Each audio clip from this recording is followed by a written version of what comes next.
My question relates to live hare coursing and getting your views on what I see as the inherent cruelty in this activity, and whether you think our reputation is being damaged by allowing this blood sport to continue in the face of international bans on live hare coursing.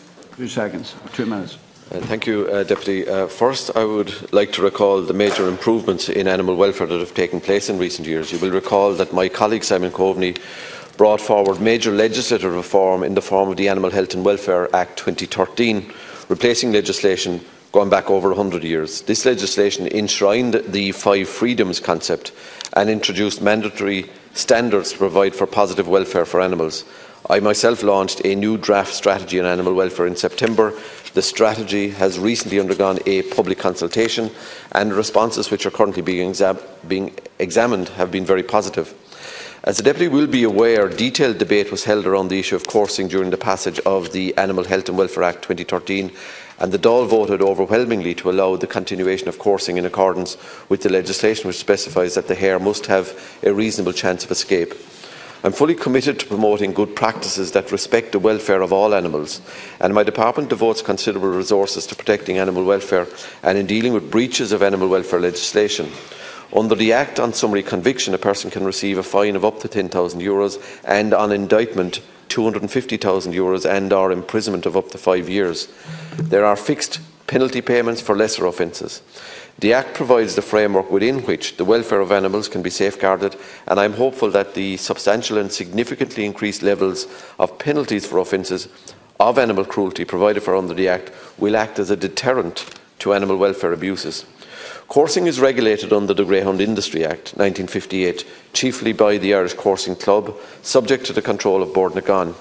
The Irish Coursing Club is committed to maintaining high standards in the sport of coursing, and it actively promotes the protection and conservation of the Irish hare.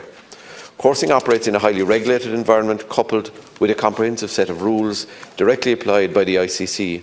Hares are sourced under a licence from the Minister for Culture, Heritage and the Gaeltacht, issued annually with a total of 26 conditions. These include a variety of measures, including a requirement that a qualified veterinarian attends at all coursing meetings, to report on the health of the hares, a prohibition on the coursing of hares more than once in the same day, a prohibition on the coursing of sick or pregnant hares, and a requirement that hares be released back into the wild during daylight hours. Thank you, Minister. Deputy O'Sullivan. Minister, I'm actually tired of being told about the wonderful legislation, because it is wonderful in theory, but we have so many examples where it's not working. And I only have to mention puppy farms, the fox incident that you know all about because it was down in Cork, about badgers, the live hare coursing and fur farming. Now, hurling and camogie and basketball and rugby and soccer, they're sports. There's no glossing over the cruelty that is involved in live hare coursing, and we cannot call it a sport, because the evidence is there of the cruelty, where hares are being used as live bait for the dogs to chase. At the coursing meetings, those people who are attending are looking at the hares being terrorised, running frantically around the fields. They're being hard hit by the dogs. They're sent tumbling, flying up into the air, running around in circles, sometimes leaping over the dogs, trying to escape. There is evidence now about the hare being in danger, the numbers being in danger. So are we going to wait until it's like the curlew and the corncrake and they're in danger of extinction?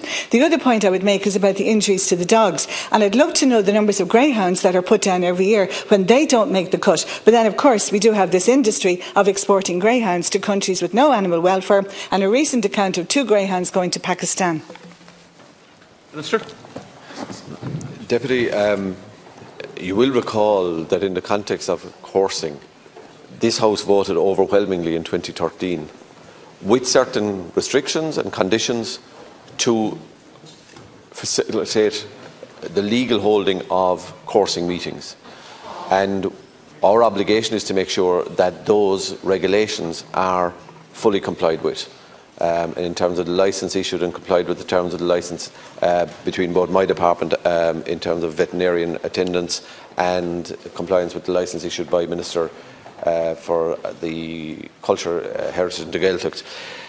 I mean, you digress then into a host of other issues. For example, badgers, you'll be aware the Department of Agriculture is moving towards a vaccination programme rather than a culling programme.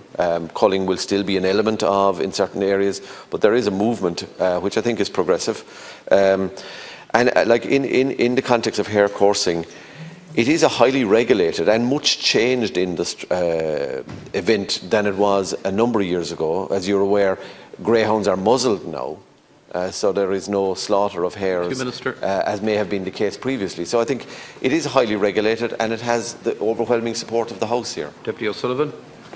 I would very definitely suggest, Minister, that if there were a free vote on banning live hare coursing, there would be a different attitude. Because after my bill was defeated, soundly defeated, I had people coming to me from the parties that had voted against it, telling me that if it had been a free vote, that they would have voted in favour of it. I'll just bring up the point about that unauthorised photography is forbidden at coursing meetings. So people who do go into video do so with great difficulty. But there is video evidence, and the most recent was at the hare coursing meeting, the Ardpatrick and Kilfin coursing in Limerick. The muzzling and the other rules, they don't adequately protect the hare, and the footage is showing signs of great cruelty. The hare is struck by the dogs, and that's not even to mention the suffering of the hare on the capture and confinement period, which is totally against what is in the nature of the hare.